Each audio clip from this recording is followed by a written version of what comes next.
우리 시간 하나님 말씀 보겠습니다. 하나님 말씀은 전도서 5장 1절로 7절 말씀 보겠습니다.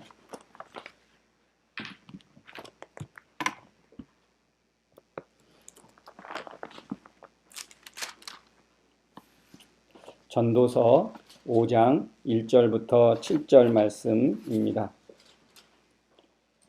우리 한 절씩 교독하겠습니다.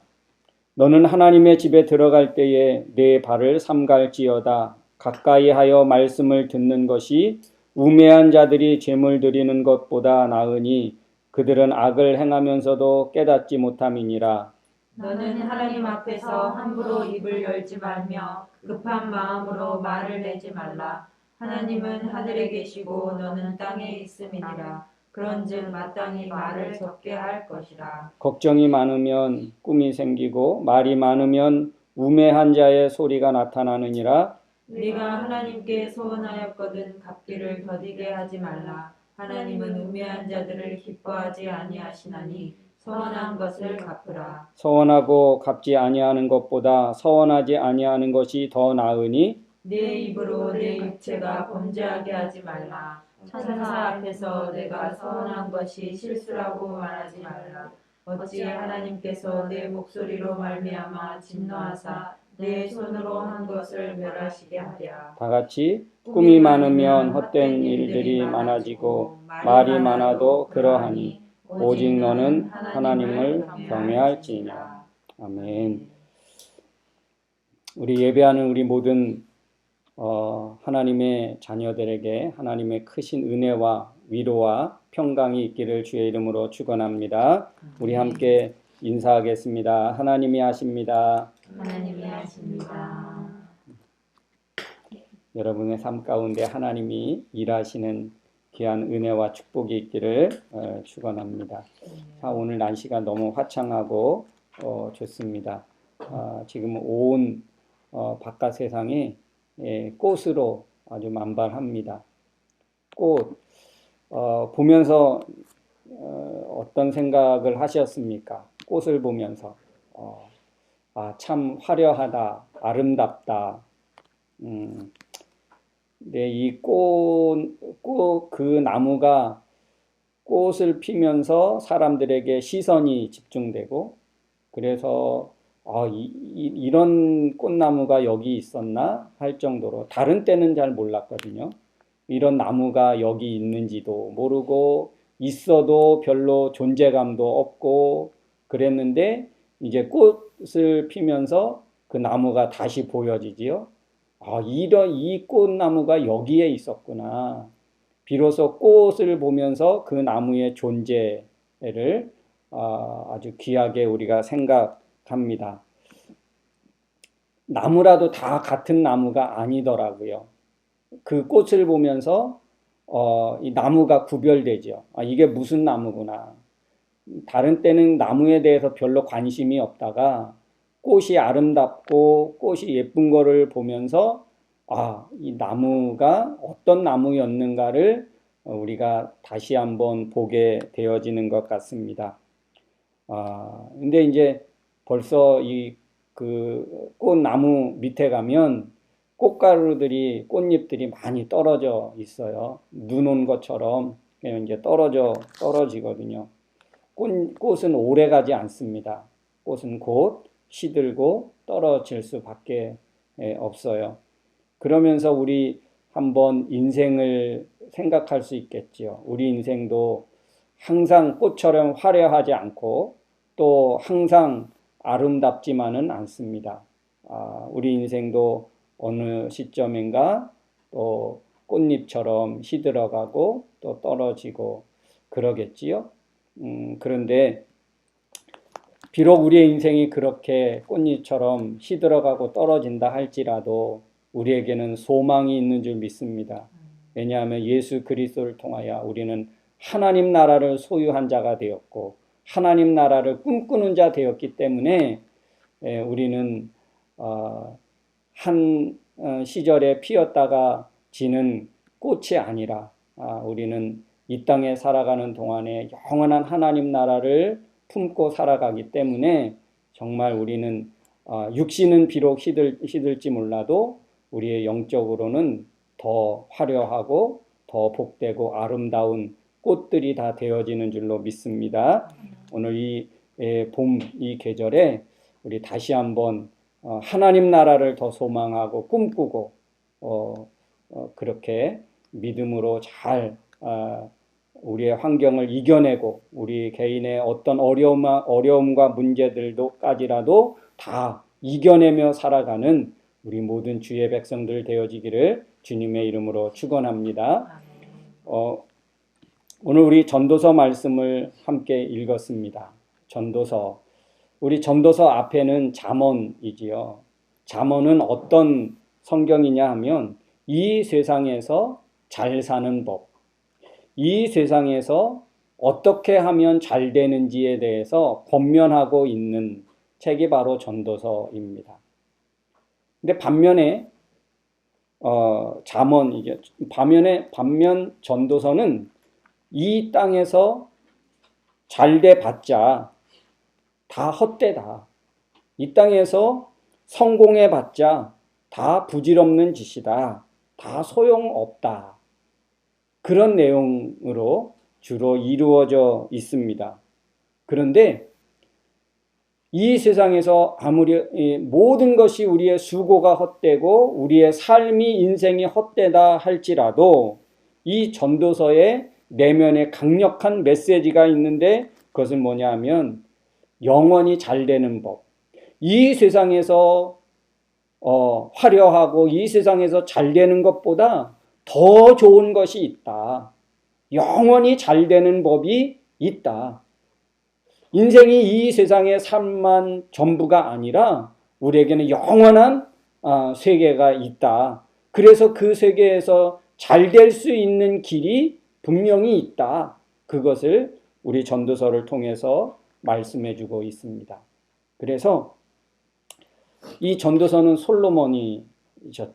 솔로몬은 어떤 사람입니까? 아마 솔로몬만큼 다 가져본 사람이 또 있을까? 솔로몬만큼 다 누려본 사람이 또 있을까? 그는 다 가져봤고 또 다 누려봤습니다. 그런 자가 고백하는 거거든요. 그래서 이 세상의 일들은 내가 다 가져보고 해보고 경험해보고 했지만 다 부질없고 소용없더라. 그런데 전도서 곳곳에 정말 엄청난 복음의 메시지가 전도서에 있습니다. 오늘 5장에 있는 말씀 하나를 우리가 살펴보려고 하는데, 그러면 이제 이 영원히 잘 되는 것. 솔로몬이 오늘 이 땅에 있는 수많은 영혼들, 수많은 사람들에게 전하고 싶어하는 강력한 메시지는 과연 무엇일까?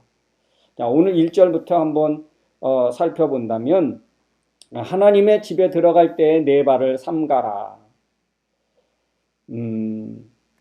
발을 조심하라. 발걸음을. 왜 하나님의 집에 예배하러 가는 자가 발걸음을 조심해야 할까? 뒷부분에 이렇게 잘 따라가 보면 가까이 하여 말씀을 듣는 것이 우매한 자들이 죄물 드리는 것보다 나으니 그들은 악을 행하면서도 깨닫지 못함이니라.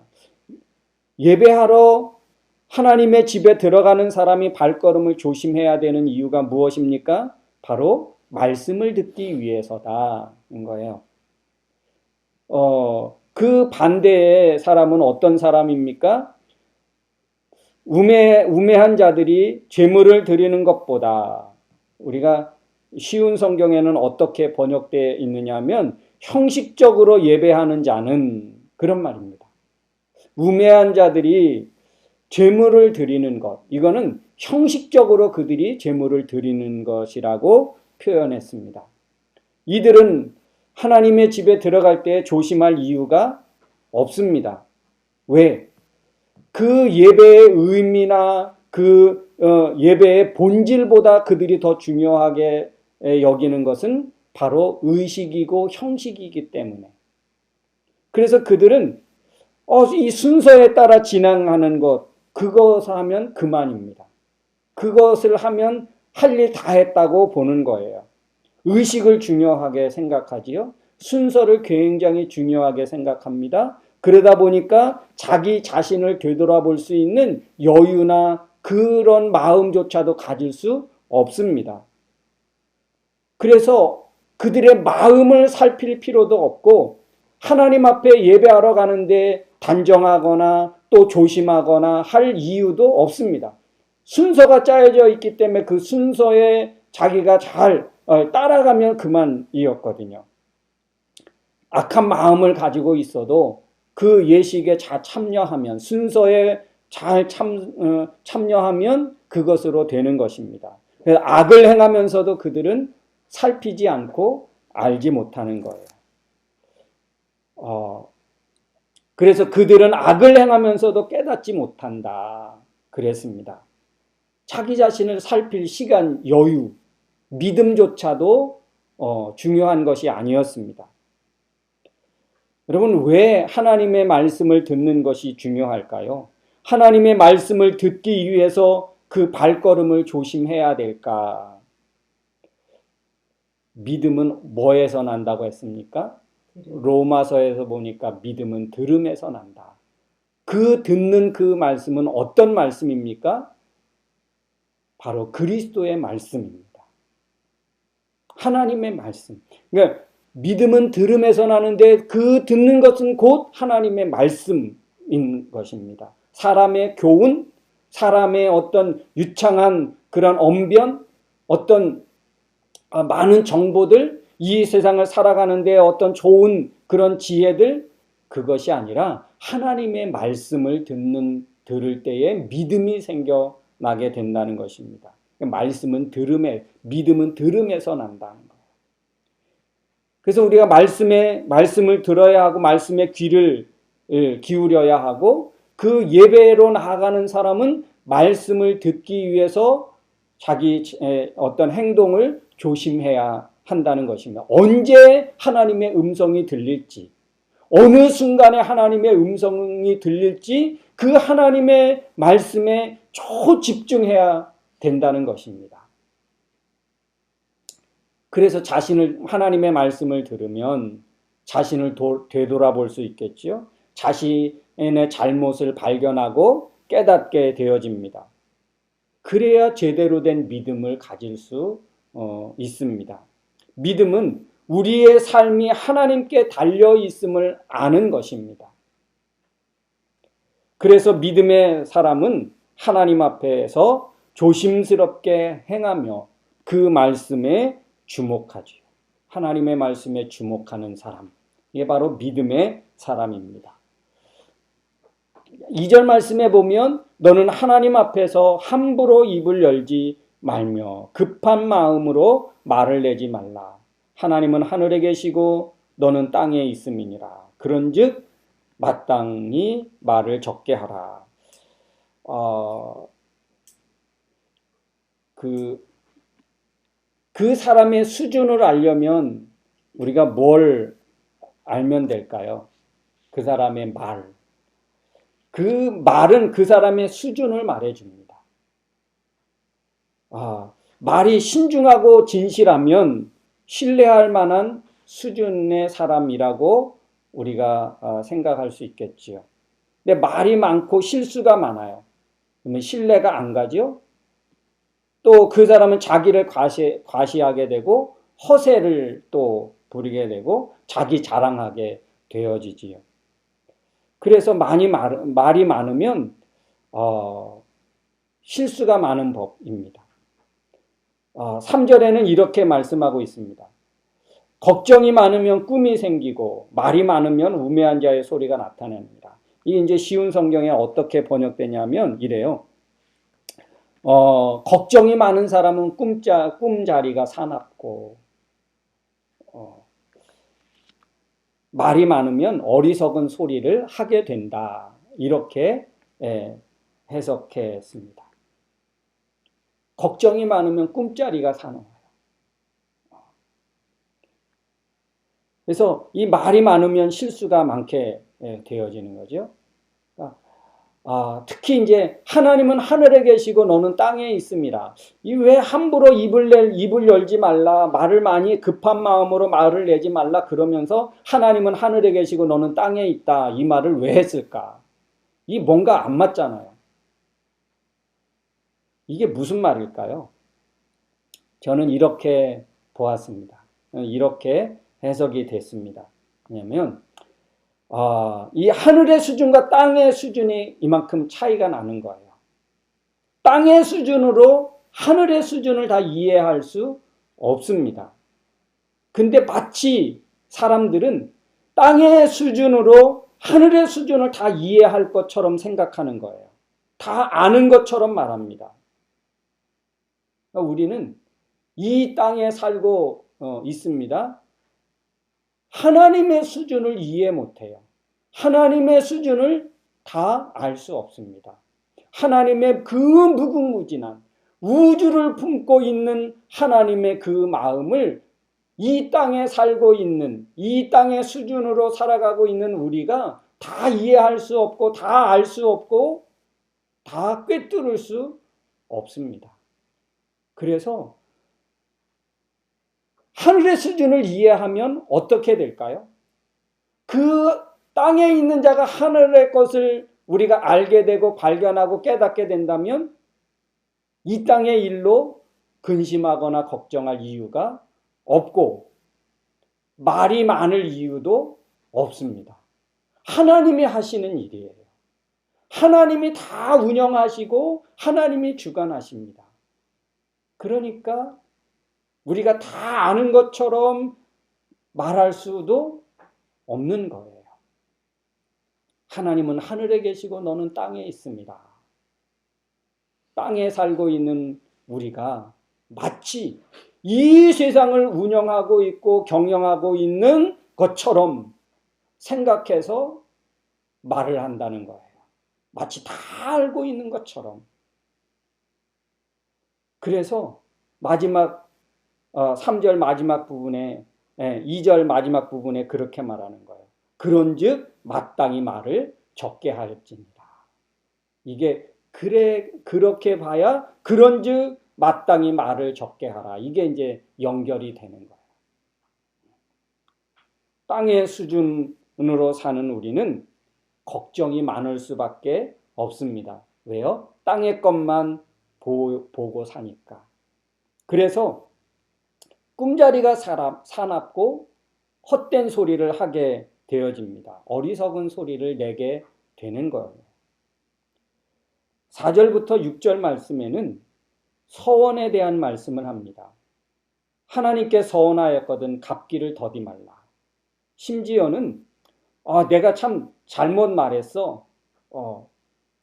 그렇게 내가 서원한 것이 실수라고 말하지 말라. 내가 너무 급한 마음에 너무 조급한 마음에 그냥 내가 실언했어. 실수했어. 약속했거든 반드시 이행해라. 내가 서원을 실수했다고 약속을 실수로 잡았다고 그렇게 말하지 말라. 신실한 사람은 말에 책임이 있는 사람이다. 심지어 사람과 사람의 약속도 신실하게 책임을 가지고 지키듯이 하나님 앞에서 서원한 것은 반드시 이행해야 된다는 말입니다. 함부로 공수표 날리지 말라는 거예요. 그리고 7절에 보면 꿈이 많으면 헛된 일이 많아지고 말이 많아도 그러하니 오직 너는 여호와를 경외할지니라. 그럽니다. 오직 여호와를 경외해야 된다. 꿈이 많아서 헛된 일이 많아지고 말이 많아도 그러하다. 헛되다 그 말입니다. 꿈이 많고 말이 많은 것은 결국 헛되게 된다. 남는 게 없다. 그 인생에 남는 게 없다. 그런 말씀이겠지요? 그러면 내 인생에 유익이 되지 못한다는 것입니다. 그렇기 때문에 너는 오직 여호와를 경외하라. 아무리 내가 탁월하게 뭐든 잘한다 할지라도 그 인생은 헛되다. 그 인생에는 남는 것이 없다. 아무리 수고해보고 노력해봐라. 그 인생에는 남는 것이 없다. 그런데 남는 것이 있다. 뭐가 남는다는 거예요? 오직 하나님을 경외하는 것은 남는다. 그거는 영원히 남는다. 하나님을 경외하는 것만 남는다는 것을 오늘 말씀해 주고 있는 거예요. 말을 많이 하는 거, 서원을 많이 하는 거, 형식적으로 예배를 제사를 많이 드리는 거, 그게 다 부질없는 일이다. 여호와를 경외하는 것만 그 인생에 남는다. 바로 오늘 전도서 5장 오늘 본문에서 우리에게 전해주고자 하는 메시지입니다. 여호와를 경외하는 것만 남는다. 이것이 영원히 복된 사람 되는 길이다. 열심히 살아도 인생은 본래 남는 것이 없고 허무하게 끝나기 마련이다. 끝날 수밖에 없다. 허무하게 끝날 인생 극복할 수 있는 유일한 길은 바로 하나님을 경외하는 것이다. 그것을 오늘 말씀해 주고 있습니다. 그러면 하나님을 경외한다는 것은 무엇일까요? 경외라는 말은 무서움과 공포로 어쩔 수 없이 굴복하는 것이 아니라 하나님의 주권과 능력과 영광을 인정함으로 가지는 공경심. 그래서 존경하는 마음으로 순종하고 섬기는 자세. 이게 바로 경외라는 단어의 뜻입니다. 누가 막 고통을 주고 막 내게 두려움과 공포를 줘서 어쩔 수 없이 내가 속은 아닌데 그냥 잘 그에게 순종하듯이 그렇게 하는 거, 그거 경외가 아닌 거예요. 누구의 강요에 의해서 뭔가 하는 그건 경외가 아니고 내 속에서 자발적으로 공경하는 마음으로 우러나오는, 그래서 섬기는 것, 이게 바로 경외한다는 것입니다. 하나님을 경외할 수 있도록 여러분, 우리는 예수 그리스도를 이 땅에 보내주셨습니다. 하늘의 수준을 예수님을 통하여 우리에게 알려주셨어요. 예수 그리스도를 믿는 믿음 안에서만 하나님을 경외할 수 있는 것입니다. 하나님을 경외하는 것만 남게 하셨어요. 땅의 수준만 알고 살면서 그러면 어떻게 될까요? 하나님을 온전히 경외할 수 없고 그 인생은 성숙한 삶의 모습으로 나아갈 수 없습니다. 우리의 수준을 하늘의 수준까지 끌어올려 주신 분, 바로 예수님이세요. 죄의 문제, 이 땅의 수준으로는 안 풀려요. 해결할 수가 없습니다. 예수님을 믿으면 하나님을 경외하는 것이 되고 그게 자연스러운 믿음이 되고 섬김이 되는 것입니다. 하나님을 경외하며 사는 것이 곧 성숙한 삶입니다. 사랑하는 성도 여러분, 하나님을 경외하는 삶을 살 수 있기를 주의 이름으로 축원합니다. 하나님을 경외하는 것. 그래서 우리가 예배하고 우리가 말씀에 귀를 기울이고 이 모든 것이 우리가 이 땅의 수준으로 살아가는 것이 아니고 하나님의 마음과 하나님의 뜻과 하나님의 그 섭리를 알고 순종하며 살아가는 거예요. 하나님의 주권을 인정하고 믿음으로 살아가는 것입니다. 여호와를 경외하며 사는 것이 성숙한 삶이고 그 생에 남는 인생 되는 것입니다. 어느 정도냐? 오늘 말씀을 한번 다른 데를 찾아보면서 함께 오늘 말씀을 마무리하려고 하는데, 한번 우리 사무엘상 15장 말씀 가겠습니다. 사무엘상 15장 사울과 다윗의 이야기입니다.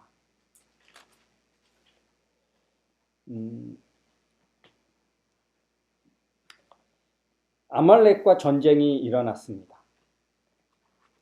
22절, 23절에 보면 22절에 사울이 이르되 여호와께서 번제와 다른 제사를 그의 목소리를 청종하는 것을 좋아하심같이 좋아하시겠나이까. 순종이 제사보다 낫고 듣는 것이 수양의 기름보다 나으니 이는 거역하는 것은 점치는 죄와 같고 완고한 것은 사신 우상에게 절하는 죄와 같음이니라. 왕이 여호와의 말씀을 버렸으므로 여호와께서도 왕을 버려 왕이 되지 못하게 하셨나이다. 사무엘이 사울에게 말하는 거예요. 하나님의 말씀을 듣고 행하기를 불순종합니다. 여러분, 말씀이 곧 하나님이십니다. 말씀이 곧 하나님이세요. 근데 사울은 하나님의 말씀을 버렸습니다. 하나님의 말씀을 듣는 것보다 번제하는 것이 먼저였고 형식적으로 하나님 앞에 의식을 치르는 것을 그는 중요하게 생각했습니다. 하나님이 사울을 말씀을 버리니까 사울이 하나님의 말씀을 버리니까 하나님도 왕을 버렸다라고 23절에 말씀하고 있지요. 그렇죠? 근데 여러분 우리 사무엘상 26장으로 한번 가볼까요? 사무엘상 26장 우리 7절부터 한번 가보면요. 참 하나님이 다윗을 참 기뻐하셨죠. 다윗을 만나니 내 마음에 합한 자라. 하나님이 그렇게 말씀해 주셨습니다. 26장 7절부터 11절 말씀을 쭉 한번 읽어보겠습니다. 다윗이 아비새가 밤에 그 백성에게 나아가 본즉 사울이 진영 가운데 누워 자고 창은 머리 곁 땅에 꽂혀 있고 아브넬과 백성들은 그를 둘러 누웠는지라. 아비새가 다윗에게 이르되 하나님이 오늘 당신의 원수를 당신의 손에 넘기셨나이다.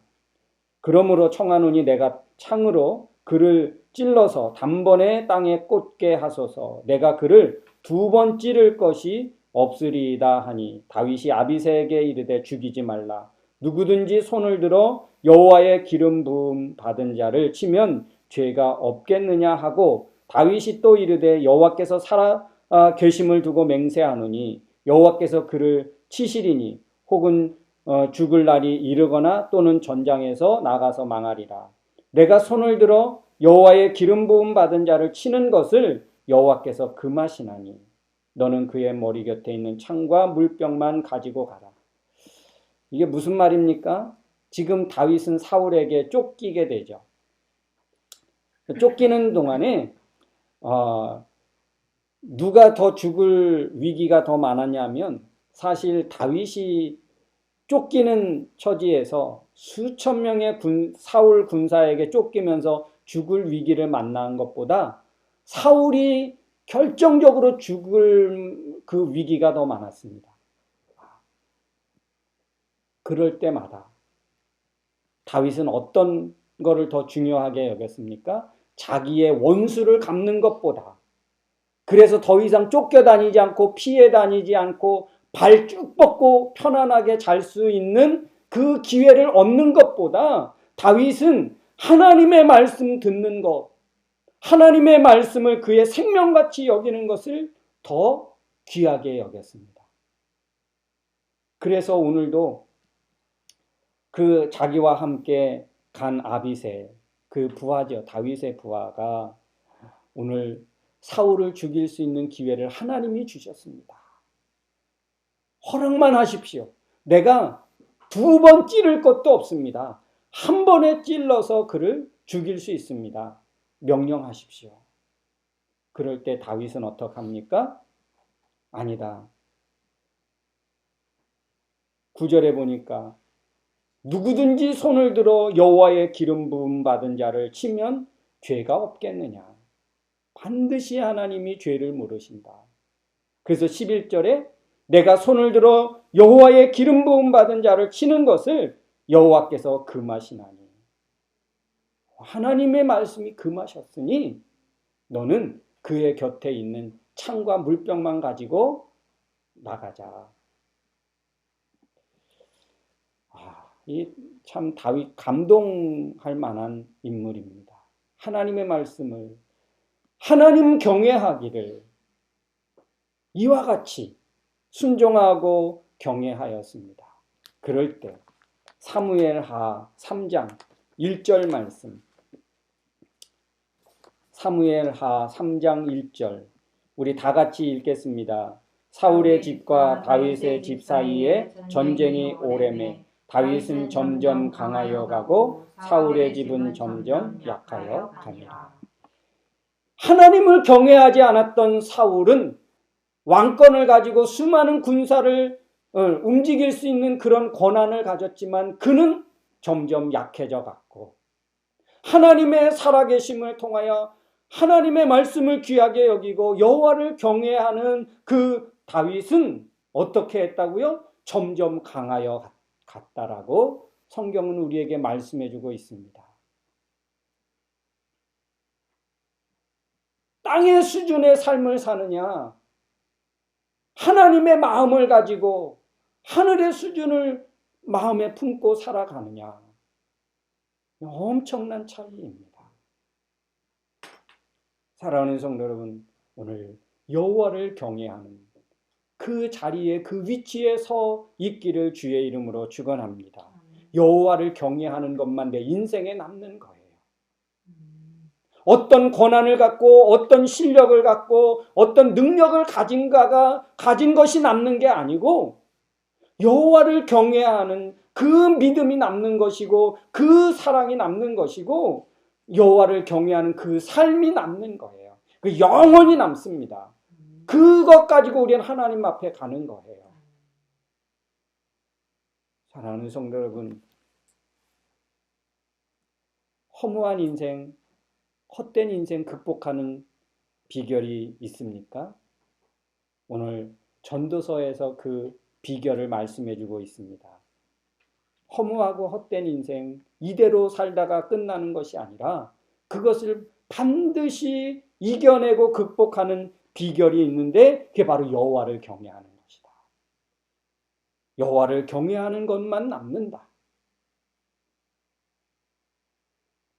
말씀을 기억하시고 우리 성숙한 믿음의 자리로 나아가는 우리 모두가 되어지기를 주의 이름으로 축원합니다. 우리 시간 말씀을 생각하며 우리 같이 기도하기를 원합니다.